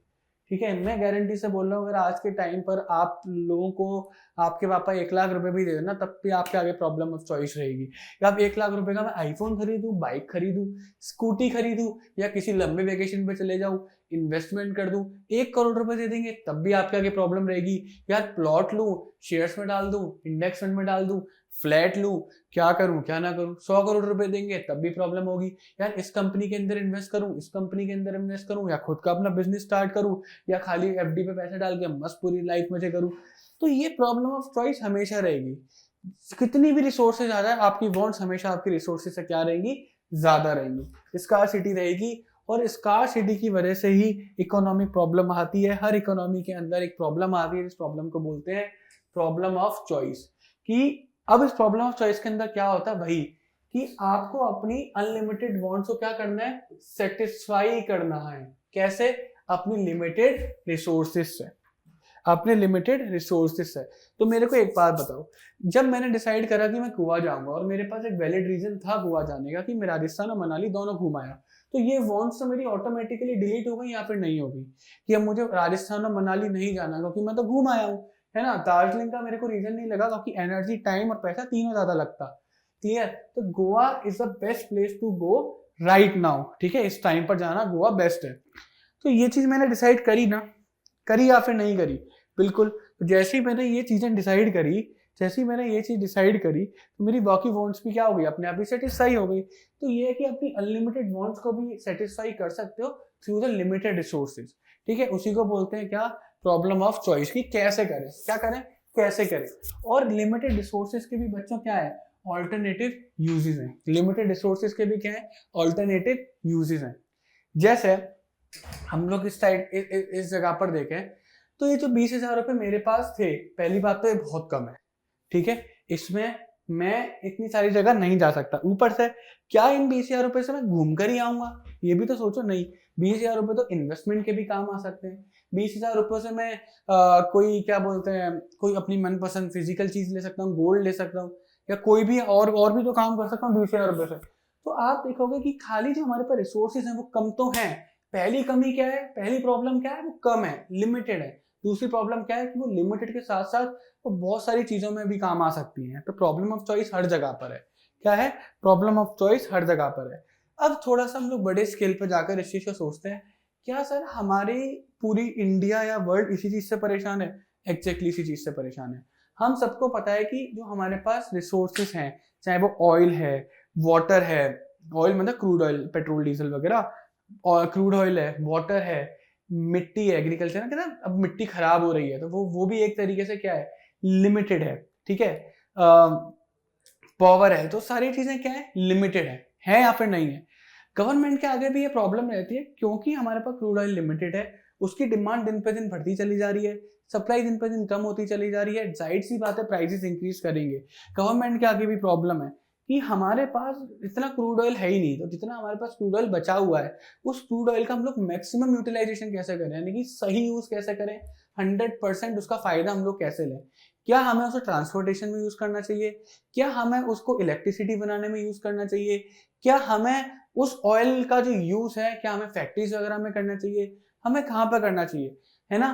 ट्रांसपोर्टेशन में भी करना चाहिए तो क्या हमें एयरलाइंस में करना चाहिए या हमें गवर्नमेंट रोडवेज में करना चाहिए, क्या हमें पब्लिक को देना चाहिए, पब्लिक डिसाइड करेगी क्या करना चाहिए। तो ये सारी प्रॉब्लम हमेशा रहती है। प्रोड्यूसर के आगे भी प्रॉब्लम रहेगी, मेरे पास 1 करोड़ रुपए है, मेरा मन है मैं बिजनेस स्टार्ट करूँ, एक फैक्ट्री सेटअप करूँ, मुझे फैक्ट्री कैसी सेटअप करनी चाहिए, क्या मुझे जूतों की फैक्ट्री सेटअप करनी चाहिए या टी शर्ट ही करनी चाहिए। तो मैंने डिसाइड करा जूतों की करनी चाहिए। यार मैं जूते किसके लिए बनाऊं, मैं जूते अमीरों के लिए बनाऊं, मैं जूते गरीबों के लिए बनाऊं, मैं जूते बूढ़ों के लिए बनाऊं, मैं जूते बच्चों के लिए बनाऊं, मैं जूते यूथ के लिए बनाऊं, मैं स्पोर्ट शूज बनाऊं, फॉर्मल बनाऊं, स्नीकर्स बनाऊं। तो हर जगह पर आपको क्या देखेगा, प्रॉब्लम ऑफ चॉइस देखने को मिलेगी अगर आप थोड़ा सा डीप में इंसर्ट करोगे। जेब में 20 रुपए पड़े, कुछ खाने का मन है, मोमोज खाऊं, पेटीज खाऊं, ऑमलेट खाऊं, क्या खाऊं, गोलगप्पे खाऊं, भेलपुरी खाऊं, चिरवे खाऊं, क्या खाऊं मैं इनका। हर जगह पर आपको प्रॉब्लम ऑफ चॉइस मिलेगी और हर जगह पर आप अगर आप ध्यान से देखोगे तो आपको एक ही जड़ में दिखाई देगी, वो है स्कार्सिटी। स्कार्सिटी से क्रिएट हुई इकोनॉमिक प्रॉब्लम यानी कि problem of choice. Problem of choice का मतलब किस तरीके से आप अपनी लिमिटेड रिसोर्सेज से अपनी अनलिमिटेड डिमांड को सेटिस्फाई कर सकते हो और इन लिमिटेड रिसोर्सेज के भी ऑल्टरनेटिव यूजेस हैं। तो पहली प्रॉब्लम है कि आपके पास रिसोर्सेज क्या है, स्कार्स है। दूसरी प्रॉब्लम है कि ह्यूमन वांट्स क्या है, अनलिमिटेड है। दूसरा क्या है, ह्यूमन वांट्स क्या है, अनलिमिटेड है ना। तीसरा क्या है, ऑल्टरनेटिव यूजेस है। तो आपको यूजेस के अंदर से भी चॉइसेस करनी है, लिमिटेड रिसोर्सेज को 100% यूटिलाइजेशन करने के लिए भी आपको चॉइसेस करनी है। एक तो आपके पास चीजें कम और उसके समझ में भी नहीं आ रहा आप क्या करोगे। एक तो आप इस बात से दुखी हो कि जेब में 2000 रुपए ही पड़े हैं, फिर आप उस बात से भी दुखी हो अब इन 2000 रुपए का करूं तो करूं क्या, इसमें तो बहुत सारी चीजें आ सकती हैं। तो हर जगह पर आप प्रॉब्लमेटिक हो यार, हर जगह पे प्रॉब्लम है आपके पास। और इसी के ऊपर हमने एक सब्जेक्ट बना के रख दिया, उस सब्जेक्ट को हम लोग बोलते हैं इकोनॉमिक्स। उस सब्जेक्ट को हम लोग बोलते हैं इकोनॉमिक्स। तो एक साइंस है ये भी, लेकिन science related to the normal human being, society. ठीक है, तो इसको हम लोग क्या बोलते हैं, सोशल साइंस बोलते हैं, जो बताती है कि किस तरीके से सोसाइटी अपनी चॉइसेस करती है, सोसाइटी किस तरीके से डिसीजन लेती है, सोसाइटी चॉइस कैसे करती है, इस चीज के बारे में जानने को मिलता है सब्जेक्ट को पढ़ने के बाद। चॉइस किसकी, कि किस तरीके से वो अपनी स्कार्स रिसोर्सेज को, अपनी अनलिमिटेड वांट्स को सेटिस्फाई करती है, एंड ये चॉइसेस किस तरीके से इंपैक्ट डालती हैं प्रोडक्शन पे, कंजम्पशन पे, goods and services in the society. तो बेसिकली इकोनॉमिक्स हमें बताएगा कि जनता किस तरीके से चॉइस करेगी कि अपनी अनलिमिटेड वांट्स को सेटिस्फाई कर सके अपनी लिमिटेड रिसोर्सेज के साथ, और उसका इसी डिसीजन, यही डिसीजन उसका मार्केट पे, प्रोडक्शन एंड कंजम्पशन पे किस तरीके से इफेक्ट डाल सकता है, यानी कि डिमांड एंड सप्लाई पे किस तरीके से इफेक्ट पड़ेगा। और यही सब्जेक्ट इसी रीजन की वजह से, ये जो आप देख रहे हैं प्रोडक्शन कंजम्पशन, इसी रीजन की वजह से ये सब्जेक्ट कॉमर्स में बहुत ज्यादा इंपॉर्टेंट हो जाता है। हर बिजनेसमैन को ये नॉर्मल सी चीजें आनी चाहिए, डिमांड सप्लाई से समझ में आनी चाहिए हर बिजनेसमैन को। क्यों? क्योंकि इकोनॉमिक्स पढ़ के तो समझ में आएगा कि जनता सोचती कैसे है। अभी आप धीरे धीरे पढ़ोगे, अभी आप इकोनॉमिक्स में चैप्टर के बाद जब इंट्रोडक्शन खत्म होगा आप पढ़ोगे कंज्यूमर की साइड से, consumer equilibrium, demand, elasticity of demand. फिर आप प्रोड्यूसर की साइड से पढ़ोगे production function, cost, supply, elasticity of supply, producer equilibrium, ये सारी चीजें आप पढ़ोगे। तो आप एक बार कंज्यूमर की साइड से सोचोगे कि रिसोर्सेज कम होने की वजह से कंज्यूमर कैसे सोचता है, रिसोर्सेज कम होने की वजह से प्रोड्यूसर कैसे सोचता है। तो आपको कंज्यूमर का पर्सपेक्टिव दिखाई देगा, प्रोड्यूसर का पर्सपेक्टिव दिखाई देगा। वो आपकी बहुत ज्यादा हेल्प करती है मार्केट के अंदर। ठीक है, आपको पता है कि कस्टमर की सोच कैसी है, हमें पता है ना, क्योंकि इंडियंस के पास हमने देखा है गरीब इंडिपेंडेंस के टाइम से आप देखा कि पर कैपिटा इनकम इतना ज्यादा नहीं है, तो इंडियंस के पास हमेशा पैसे की कमी रही है, पैसे हमेशा कम रहे हैं, लेकिन उसके सपने हमेशा बड़े रहे। तो अगर हम इंडियंस को कम पैसे में उसका सपना पूरा कर देंगे तो जाहिर सी बात है हमारा प्रोडक्ट बिकेगा। बोट क्यों चला, हर यूथ की इच्छा होती है यार, एक को देख रहा है अपने साथ वालों को कॉपी, इस पे पैसा है, JBL पहन के घूम रहा है, ये बोस पहन के घूम रहा है, क्यों इतने कूल से हेडफोन्स ले लेके घूम रहा है। बोस ने इसी चीज को समझा कि हम क्योंकि वो इकोनॉमी को समझा था, बैठकर इकोनॉमी को समझा था। अगर हम कम पैसे में ज्यादा यूटिलिटी प्रोवाइड करवा देंगे तो कंज्यूमर का जो वो स्कार्सिटी वाला पॉइंट है ना, वो बहुत ज्यादा कम रह जाएगा। वो JBL खरीदेगा 10 का मिलेगा, वही बोर्ड में हम 2000 रुपए का दे देंगे सेम क्वालिटी के साथ, तो बिकेगा, बिका, बड़ा आगे। यूथ के आप देखोगे नॉइस बोर्ड, सबने ये मार्केट सेगमेंट को जो टारगेट करा, ठीक है। आज के टाइम में रेड टेप देखो, रेड टेप तो नाइकी 10-10, 12-12, 15-15 हजार के आते हैं, रेड टेप वैसे ही लगभग जूते 1500-2000 के बीच में दे देता है, तो लोग पहन रहे हैं। स्कार्सिटी है, तो स्कार्सिटी की प्रॉब्लम को किसी हद तक जो ब्रांड सॉल्व कर देगी, वो ब्रांड क्या है आपके आगे, वो ब्रांड आज के टाइम पर आपको आगे बढ़ने के लिए दिखेगी। एजुकेशन सेक्टर में क्या हुआ, पहले काफी ज्यादा अनऑर्गेनाइज मार्केट था, इसका ऑर्गेनाइज की तरफ जा रहा है ना, जा रहा है। पहले ऑनलाइन कोर्स 20-25 हजार रुपए के बिकते थे, ऐसे ही अब क्या है, अब 2000 रुपए में खरीद लो, पहले से बेटर क्वालिटी मिलेगी, पहले से बेटर टीचर्स मिलेंगे, बेटर कंटेंट मिलेगा, ठीक है। क्यों हुआ ये सब, क्योंकि हमने स्कार्सिटी को समझा, है ना, इसी वजह से आओ आगे। तो आपने एक चेन देखी, चेन कहां से स्टार्ट हुई, चेन स्टार्ट हुई थी एक इनहेरेंट प्रॉब्लम से। कहां से स्टार्ट हुई थी चेन, एक इनहेरेंट प्रॉब्लम से स्टार्ट हुई थी, जो कभी पूरी तरीके से सॉल्व नहीं हो सकती, जो पूरी तरीके से तो कभी सॉल्व नहीं हो सकती, बट आप उसका इफेक्ट कम से कम कर सकते हो।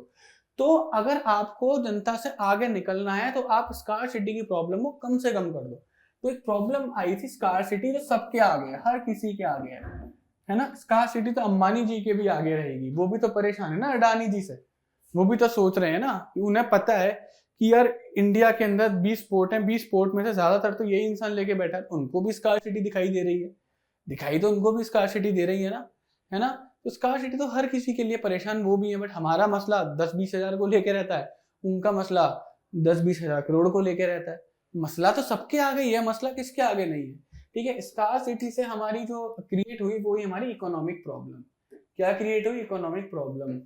इकोनॉमिक प्रॉब्लम मतलब प्रॉब्लम ऑफ चॉइस, मतलब प्रॉब्लम ऑफ चॉइस। अगर हमारे पास कमी होती ही नहीं, तो क्या हमें चॉइसेस करनी पड़ती, अगर हमारे पास कमी होती ही नहीं, तो क्या हमें कभी चॉइसेस करनी पड़ती, नहीं करनी पड़ती। अब लड़कियों के पर्सपेक्टिव से जरा सोचो, लड़कियों के पर्सपेक्टिव से जरा सोचो, लड़कियों के पास इतने सारे ऑप्शन, इतने सारे लड़के आते हैं, तभी तो वो चॉइस करती है ना, यार ये नहीं ये, या ये नहीं ये। लड़कों में क्या है, लड़कों में तो ये होता ही नहीं है, ठीक है। तो स्कार्सिटी ऑफ इकोनॉमिक प्रॉब्लम से क्रिएट हुआ क्या, इकोनॉमिक्स। तो हमें बताता है कि किस तरह से हम लोग, या हमें बताता है किस तरह से सोसाइटी, जनता, आम लोग, प्रोड्यूसर, कंज्यूमर किस तरीके से चॉइसेस करते हैं, और उसका इम्पैक्ट कंजम्पशन और प्रोडक्शन पे पड़ता है। जैसे एक एग्जांपल हम लोग लेके चलते हैं, कोविड आया, ठीक है, कोविड आया, या फिर अभी जो करंट इकोनॉमी चल रही है, रिसेशन, अभी थोड़ा मार्केट थोड़ा खराब चल रहा है इस समय अगर आप इकोनॉमिक्स को बहुत ढंग से जानोगे, तो इस समय आप ये चीज समझोगे कि जनता क्या सोच रही होगी। अगर किसी ने ये चीज सोच लिया, जैसे इकोनॉमिक्स आती है कि जनता इस खराब टाइम में, वॉर के टाइम में या कोविड के टाइम पे क्या चीज सोचेगी। कोविड के टाइम पे जनता बस ये चीज सोच रही थी कि किसी तरीके से हम खर्चा अपना कम से कम रखें। तो ब्रांड्स ने क्या करा था, अपना खर्चा बचाने को मार्केटिंग क्या कर दी थी, बंद कर दी थी, क्योंकि उन्हें पता था जनता इस समय खरीदने की सोचेगी नहीं, तो मार्केटिंग को क्या कर दो, कम से कम कर दो। और मार्केटिंग करी थी तो उन कंपनीज ने करी थी जो कंपनी उस टाइम पे बिक रही थी, जिनकी सेल क्या हुई थी कोविड में, पूछ हुई थी। क्या गाड़ियों के आपने एडवर्टाइजमेंट देखे थे कोविड में, नहीं देखे थे, ठीक है। क्या आपने मोबाइल्स के एडवर्टाइजमेंट देखे थे, नहीं देखे थे। क्या आपने वॉचेस के देखे थे, नहीं देखे थे। बाइक्स के देखे थे, बिल्कुल भी नहीं देखे थे। खाने पीने के थोड़े बहुत दिख रहे थे, दवाइयों के दिख रहे थे, मास्क के दिख रहे थे, ठीक है, इन चीजों के दिख रहे थे आपको। और कोई चीज कपड़ों के दिख रहे थे कि ये क्या है, इन पे वायरस नहीं लग सकता, लगेगा अपने आप मर जाएगा, ऐसी चीजों के तो आपको दिख रहे थे। तो समझा ना, तो स्कार्सिटी की प्रॉब्लम को कम से कम करा ना। उनके पास वैसे एडवर्टाइजमेंट के लिए, मार्केटिंग के लिए पैसा कम होगा, तो उसको और ज्यादा यूटिलाइज करा ना उन्होंने, उस टाइम पर एडवर्टाइजमेंट ना करके। दिवाली आया, दिवाली पे क्या चीज सबसे ज्यादा बिकेगी, सब ऐड बंद कर दो, दिवाली वाले चलाओ खाली, है ना। तो वो करते हैं ना, उनको पता है कि इस टाइम पे कस्टमर कैसे सोच रहा होगा, मार्केट कैसे सोच रही होगी, करते हैं ना, बस वही बात है। अब इकोनॉमिक्स जो होती है हमारी, वो दो टाइप्स की होती हैं। ये ब्रांचेस ऑफ इकोनॉमिक्स नहीं बोलेंगे हम, इन्हें टाइप्स ऑफ इकोनॉमिक्स बोलते हैं, पॉजिटिव एंड नॉर्मेटिव इकोनॉमिक्स। हमेशा दो टाइप की इकोनॉमिक्स हम यहाँ पर बोलते हैं। जैसे अब देखो इकोनॉमिक्स कैसे दो, मतलब स्टेटमेंट्स होते हैं basically, positive and normative economics. तो एक जगह लेते हैं पॉजिटिव, एक जगह लेते हैं हम लोग नॉर्मेटिव। तो पॉजिटिव एंड नॉर्मेटिव में फर्क क्या होता है, देखो पॉजिटिव इकोनॉमिक्स बताता है रियलिटी। क्या बताता है, ये बताता है रियलिटी, फैक्ट। यहां ये सपने नहीं दिखाता, ये सपने नहीं दिखाता बच्चों, ठीक है, ये रियलिटी दिखा देता है, ये फैक्ट दिखाता है, सपने नहीं दिखाता। तो ये जिस चीज से डील करेगा वो डील करता है व्हाट इज, क्या एक्चुअल में है, या हाउ इट इज सॉल्व, या हाउ इट इज सॉल्व, कि कोई प्रॉब्लम थी तो उस प्रॉब्लम को सॉल्व कैसे करा गया। तो एक्चुअल में ही सच्चाई दिखा रहा है, क्या दिखा रहा है, सच्चाई दिखा रहा है। एक एग्जांपल कि smoking is injurious to health, तो क्या ये एक रियल स्टेटमेंट है या नहीं है, क्या ये फैक्ट है या नहीं है, बिल्कुल फैक्ट है। क्या यहाँ पर कोई सपना दिखाया क्या, नहीं दिखाया गया। क्या यहाँ पर कोई ओपिनियन दी गई, नहीं दी गई। तो ये ओपिनियन भी नहीं देता, ये ओपिनियन भी नहीं देता, किसी भी तरीके से आपको कोई भी एडवाइस नहीं देगा। बस मैंने तो बोला यहाँ पे खड़े होकर don't smoking is injurious to health, बस मैं बोल रहा हूँ smoking is injurious to health, इसके अलावा मैंने कुछ आपको एडवाइस ही नहीं, मैंने बोला डू नॉट स्मोक, ये एक ओपिनियन है, ये एक एडवाइस है, ये एक ऑर्डर है, ये तो मैंने नहीं दिया, मैंने बोला smoking is injurious to health, यार स्मोकिंग हेल्थ के लिए खराब है, ठीक है।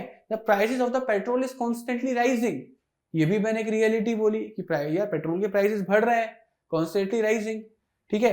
अब ये गलत है या ठीक है, आप जाके इनको चेक भी कर सकते हैं।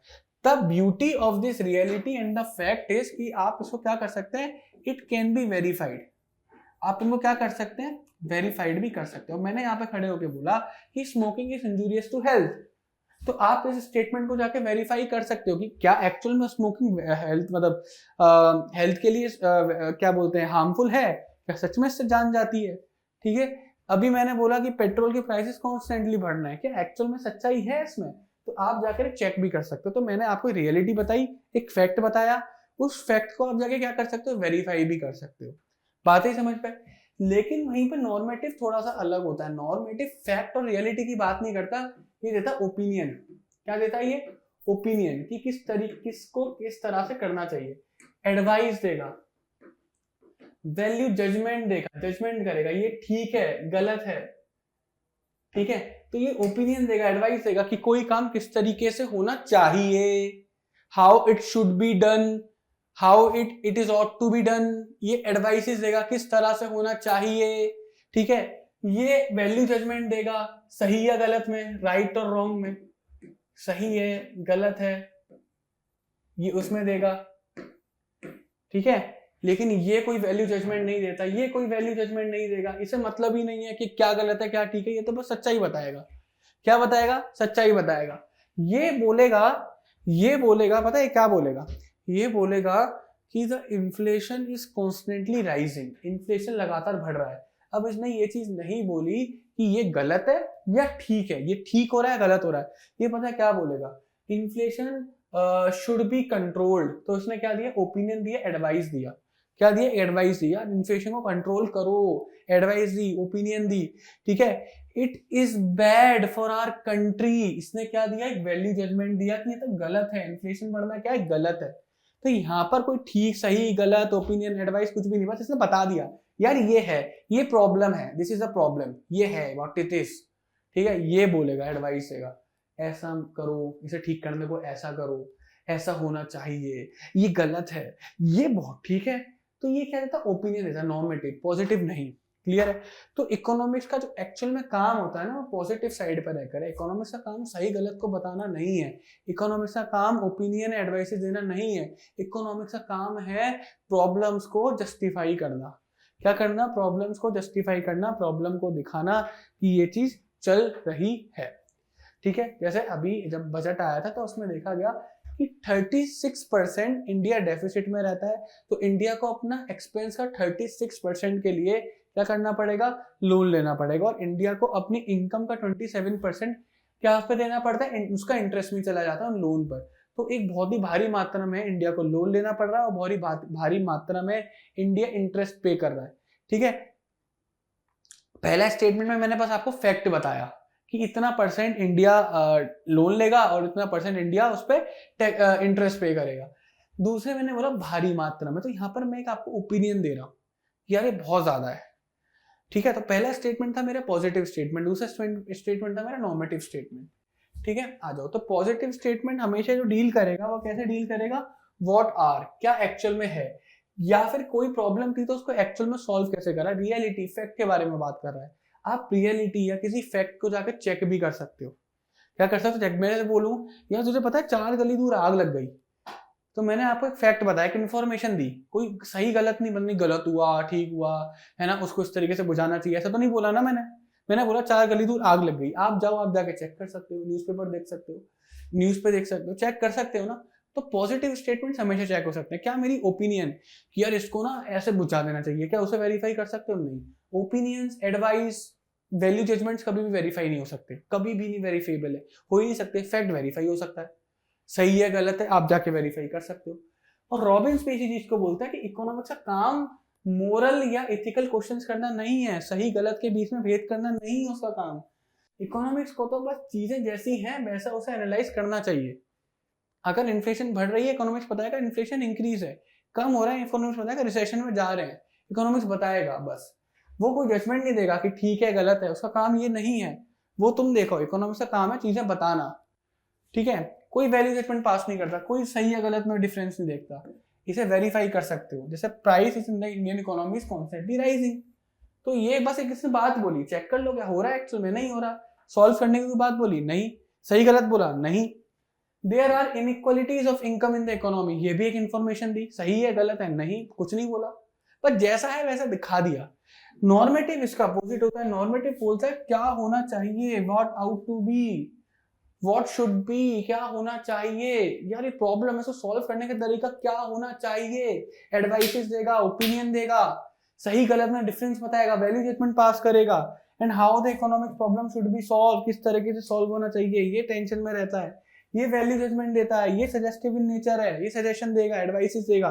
जैसे इंडिया शुड टेक स्टेप, इसने दी एडवाइस, इंडिया स्टेप लो कंट्रोल करने को, ठीक है, income inequality should be reduce, इसने दे रहा है ये एडवाइसेस, ठीक है, ये एडवाइसेस दे रहा है। ये बोलेगा स्मोकिंग इंजूरियस टू हेल्थ, ये बोलेगा government should take step on the smoking so that our youth can live happily, it is, तो पहले स्टेटमेंट में इसने क्या दिया, इसने दिया सजेशन, फिर बोलेगा it is not good for the youth, इसने दिया क्या, वैल्यू जजमेंट। तो ये चीजें कहां मिसिंग थी, पॉजिटिव में, पॉजिटिव सजेशन देगा ना वैल्यू जजमेंट देगा, ठीक है। Difference between positive and normative economic बड़ा आसान है, मीनिंग क्या है ये बताएगा, what is and are actually solve, क्या है कैसे सॉल्व करागे, एक्चुअल में रियलिटी ये बात करेगा, क्या होना चाहिए कैसे सॉल्व होना चाहिए, क्योंकि ये फैक्ट है तो वेरीफाई कर सकते हो, सच्चाई है वेरीफाई कर सकते हो, सपनों को आप कभी वेरीफाई नहीं कर सकते। ये बताता रियल डिस्क्रिप्शन, ये बताता आइडियल्स क्या होना चाहिए, ऐसे करना चाहिए, ये बिल्कुल ठीक रहेगा, ये सपने दिखा रहा है बच्चों, जो है नहीं उसके बारे में सोच रहा है। Suggestion, it is not suggestive, ये क्या है, सजेस्टिव इन नेचर, ओपिनियन देता रहेगा, इसमें कोई वैल्यू जजमेंट, कोई सही गलत के बारे में बात नहीं करते, यहाँ सही गलत होता है, और वही सही में एग्जाम्पल है जो कि हमने देखे थे। जैसे people should save more for their future, यहाँ पर पहले में क्या दिया, एक फैक्ट दिया, एडवाइस दी, शुड का वर्ड यूज हुआ, एडवाइस नजर आ रही है, सीधी बात है normative economics.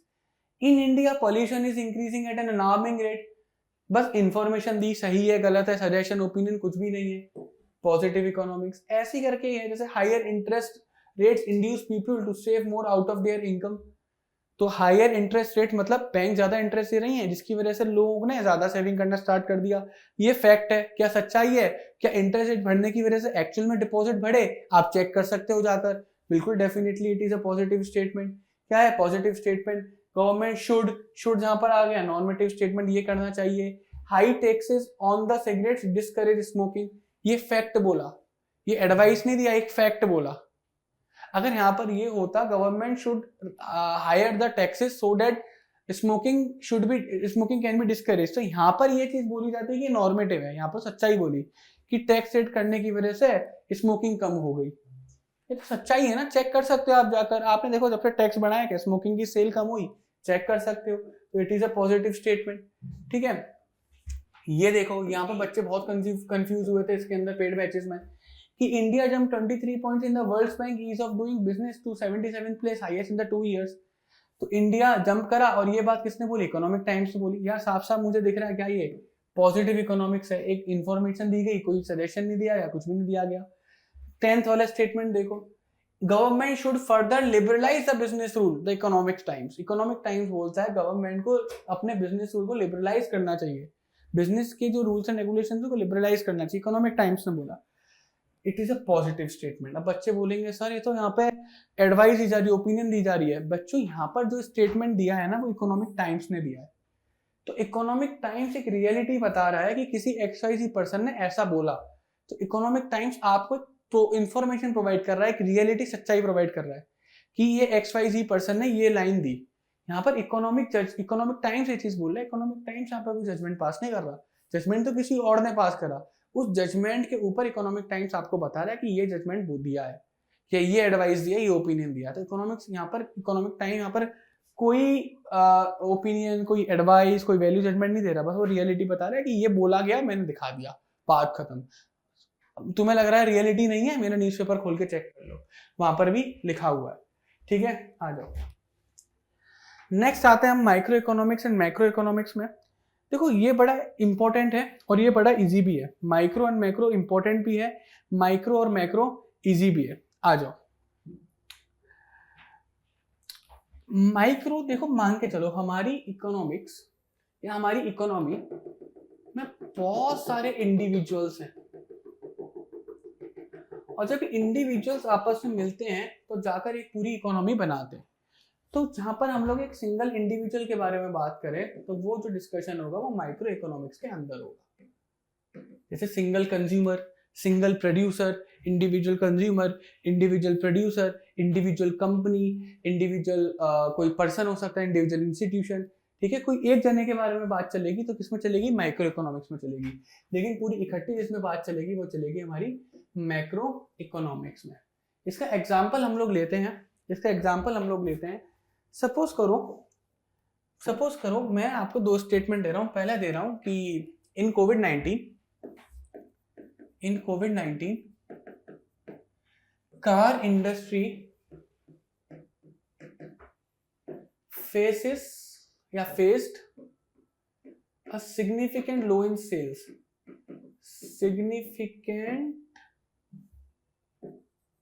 faced a significant drop in sales में उन्हें काफी ज्यादा ड्रॉप देखने को मिला। सेकंड मैंने बोला in COVID 19 Tata faced a significant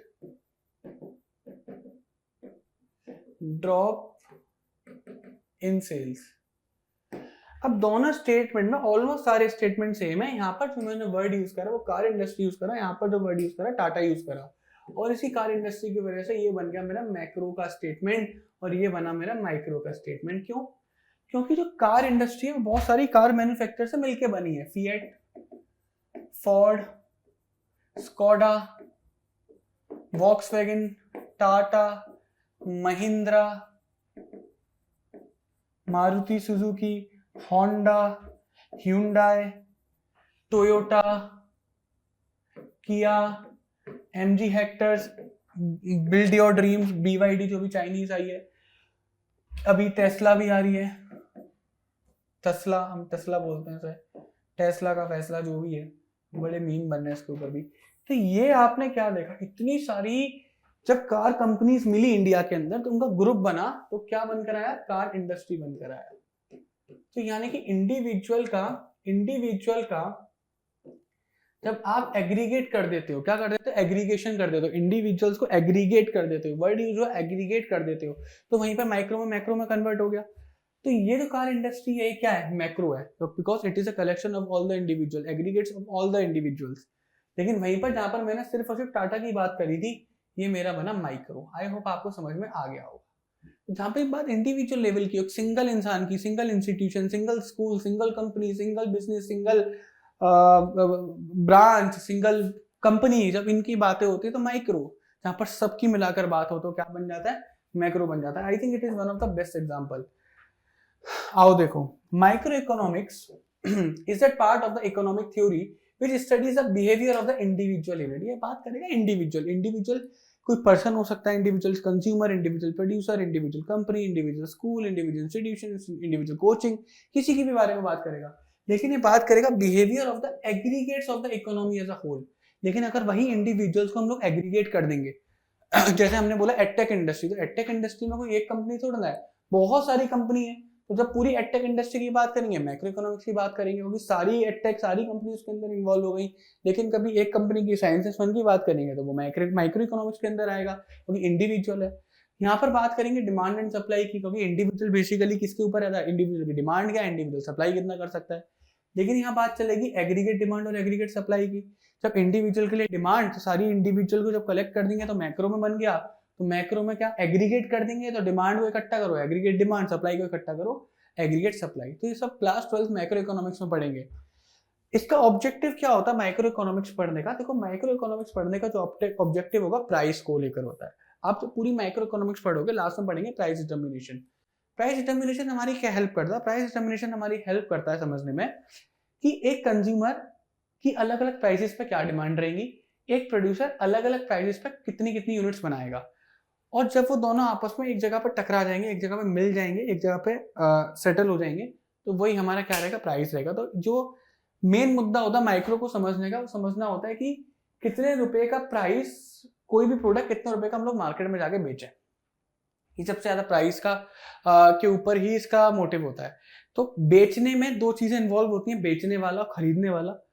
और खरीदने वाले को भी समझना जरूरी है, कंज्यूमर को समझना जरूरी है, बेचने वाले को भी समझना जरूरी है। और जहाँ दोनों चीजें हमारे समझ में आ गई, हम ये समझ सकते हैं कि किस प्राइस पे बेचना चाहिए जिससे प्रोड्यूसर को भी नुकसान ना हो और कंज्यूमर को भी नुकसान ना हो।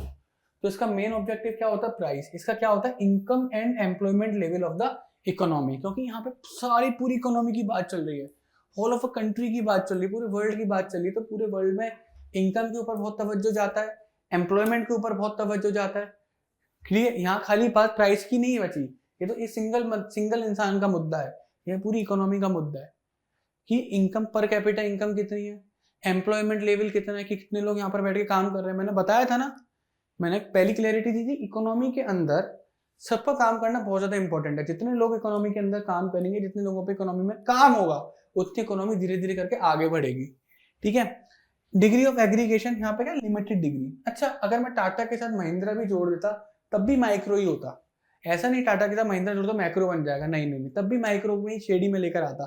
तो थोड़ा बहुत यहाँ पे एग्रीगेशन प्लस चलता है, थोड़ा बहुत समक चलता है, लेकिन मैक्रो इकोनॉमिक्स में हाईएस्ट डिग्री पर। लेकिन मुझे मैक्रो के लिए सबको जोड़ना पड़ेगा, बिल्कुल हाईएस्ट तक जाना पड़ेगा, सबको जोड़ूंगा तब जाके वो मैक्रो बनेगा। अदर नेम, इसको मैं प्राइस थ्योरी भी बोलता हूँ, क्योंकि खाली प्राइस से कंसर्न है, ये इनकम एंड एम्प्लॉयमेंट है, तो इसे इनकम एंड एम्प्लॉयमेंट थ्योरी भी बोला जाता है। तभी तो यहाँ पे नेशनल इनकम की बात चलती है कि एक्चुअल में नेशन की इनकम कितनी है। पूरी इंडिया की इनकम के बारे में उतर आएगा वो लेकर, तो नेशनल इनकम, एक कंट्री की इनकम के बारे में income theory, employment theory, aggregate demand aggregate supply के बारे में लेकर ही उतर आएगा। ठीक है? Example, individual income, individual output, single इंसान कितना इनकम कर रहा है, सिंगल इंसान कितना आउटपुट कर रहा है, ये बात करेगा नेशनल इनकम और नेशनल आउटपुट के ऊपर। मैक्रो इकोनॉमिक्स का पहला ही चैप्टर है आपका, calculation of the national income, और बहुत अच्छा, बहुत टेक्निकल, बहुत बड़ा चैप्टर है, मजे आते हैं पढ़ने में। क्लियर? कुछ एग्जांपल्स हम लोग लेके चलते हैं कि production of A sugar mill, एक शुगर मिल का प्रोडक्शन कितना है, एक की बात कर रहा है, क्या हो जाएगा, ये हमारा माइक्रो हो जाएगा। क्या हो जाएगा, माइक्रो हो जाएगा। इन्फ्लेशन रेट से खाली एक इंसान परेशान नहीं होता, पूरी कंट्री का इन्फ्लेशन रेट निकलता है, पूरे वर्ल्ड का इन्फ्लेशन रेट निकलता है, definitely it is a macro. ठीक है? कार इंडस्ट्री, मैक्रो, अभी एग्जांपल दिया था। सप्लाई ऑफ मनी जो होता है वो पूरी इंडिया के लिए होता है कि भैया गवर्नमेंट मार्केट के अंदर कितना पैसा सप्लाई कर रही है, कितने नोट सप्लाई कर रही है, ये भी आप मैक्रो इकोनॉमिक्स के अंदर पढ़ोगे। इट इज अ मैक्रो, पूरे कंट्री के लेवल पर होता है। Allocation of resources, it is a micro problem. अब आप सोचोगे क्या सर, बेटा एक बार बताओ, एलोकेशन ऑफ रिसोर्सेज का मतलब होता है ऑप्टिमम यूटिलाइजेशन ऑफ रिसोर्सेज, कि आपको अपने रिसोर्सेज को किस तरह से यूज करना चाहिए कि आप उसका मैक्सिमम बेनिफिट कर सको। ये प्रॉब्लम मेरी लाइफ में भी है, अकेला ही तो इंसान हूँ, मेरी कलीग्स की लाइफ में भी अकेले इंसान है, एक कार के लिए भी, एक टाटा के लिए भी यही प्रॉब्लम है। ठीक है? तो सबकी ये प्रॉब्लम है। माइक्रो है डेफिनेटली, हाउस होल्ड एक्सपेंडिचर, घर का क्या है, माइक्रो, एक घर का खर्चा, इसका micro. Foreign exchange rate macro, पूरी कंट्री के लिए होता है, macro. Aggregate, market demand for the apples, और मार्केट डिमांड, पूरी मार्केट की डिमांड, कि अगर एप्पल के प्राइसेस राइज हो गए तो मार्केट के ऊपर क्या इम्पैक्ट पड़ेगा, तो पूरी मार्केट में कितने लोग खरीदने आ रहे हैं, तो एग्रीगेटली क्या इम्पैक्ट पड़ा, एग्रीगेट की तो बात चल रहा है, it is a macro. I hope आपको समझ में आ गया होगा माइक्रो एंड मैक्रो में डिफरेंस। तो बच्चों आज की क्लास में हम इतना ही, बाकी जो बचा हुआ चैप्टर है जिसमें कि आपकी central problems of an economy, इसमें what to produce, how to produce और whom to produce, and the PPF production possibility frontier, PPC production possibility curve, ये हम लोग अपने नेक्स्ट पार्ट में कवर करेंगे। अगर ये आपको लेक्चर अच्छा लगा हो तो प्लीज इस लेक्चर को लाइक जरूर करिएगा, हमारे चैनल को सब्सक्राइब जरूर करिएगा। तब तक के लिए goodbye everyone, take care, मिलते हैं फिर ऐसे नेक्स्ट अमेजिंग पार्ट में इसी चैप्टर के। Bye bye.